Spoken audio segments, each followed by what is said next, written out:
Dahil sa panibagong mega oil price hike, tila kalbaryo na naman ang dinaranas ng mga motorista at tsuper. Kaugnay niyan, makakapanayam natin si DOE Oil Industry Management Bureau Director Attorney Rino Abad. Attorney Abad, magandang umaga po. Magandang umaga, Ma'am Susan, sa inyong programa at sa ating mga kababayan po. Apo, Attorney Abad, ano po ba yung pinakadahilan ng pagtaas ng presyo ng mga produktong petrolyo, lalo na po ngayon na araw? Ano po, bakit daw ganyang kalaki po yung itinaas? Yan din ho kasi yung patayan natin halos nung bumaba din tayo ng mga 10 to 11 peso nung magkaroon ng MOU, yung US at Iran. Nawala ho yung MOU na yan, nawala ho yung ceasefire. Ni-expect ho natin sa ilang interview na last week pa, sinasabi natin na posible hong bumalik uli. Yung level na yan ang nagkukos ngayon na ang level bumalik uli sa 80 to 90 peso per liter. That was also the level nung pump price natin, 80 to 90 peso per liter before the MOU.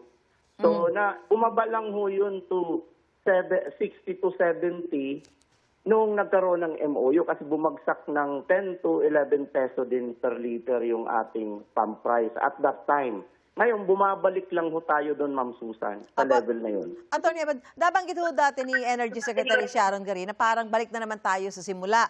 Hindi ho ba nakakapag-stock ng petrolyo yung mga kumpanya nung panahong may ceasefire sa Middle East? Hindi ho. Sa akin, at least ngayon, nagme-maintain sila ng mga 40-day supply sa well and above doon sa 15-day supply. Apa. Pero if you are ikaw ay businessman, hindi mo rin gustong masyadong malaki yung inventory mo kasi masyadong volatile ang price. Pwedeng ma-expose ka sa pagbaba. Gaya nung bumagsak 3 weeks ago, bumagsak bigla ng 10 peso to 11 peso. Paano kung nabili mo yun nung mahal? Hindi ka naman pwedeng mag-stock ng mag-stock dahil kailangan maibenta mo yun. So, ang tendency ho na pag ganito ka-volatile ang produkto, ang tendency nila is buy and sell. Pili, benta. Pili, benta. As much as possible, nililimit mo yung exposure mo sa volatility. Opo, Attorney Abad, as we speak, mayroon ho ba tayong problema sa supply ng produktong petrolyo? Kasi may iba daw hong gasolinahan na nagsara kasi sold out na raw sila. Ibig sabihin, wala na ho silang ibebenta. Meron ho ba kayong ganun mga natatanggap na report? May isa ho kaming natanggap na report from sa media na rin at salamat din dyan. Pero kahapon mismo pinapuntahan na ho namin at na-inspect na ho yan. At meron ho kaming ngayon, overall na pulisiya na mag-enforce on the ground. Lahat ng mga field offices namin, kasama na yung head office at binabantayan lahat ng gasolinahan. Hindi lang ho yung pag-hoard, no? Kasi hoarding ho yan eh. Pag-hoard. Kundi yung mismong mandated na price adjustment, dapat mabantayan. Ma'am Susan, no, hindi ganun karami kasi mga 14,000 gasoline stations tayo meron sa buong Pilipinas.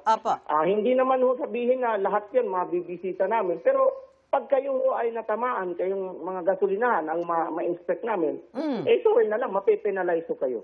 So wala pa kayo na inspection na ganyan ho yung katwiran? Ongoing ho ngayon yung inspection mula kahapon hanggang Friday ho yan.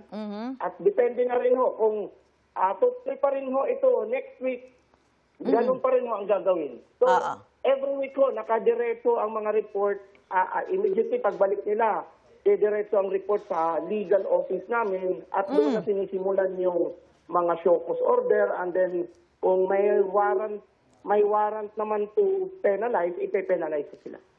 Opo. Kasi nga may mga reklamo ho tayo natatanggap na ganyan eh. So mas maganda ho kung merong action na magagawa ang DOE. Malaman kung ano ho talaga yung rason ng mga ilang gasoline station na sabi hindi makapagbenta na ng kanilang mga produkto. Anyway, maraming salamat po Director Rino Abad ng DOE Oil Industry Management Bureau at magandang umaga po sa inyo.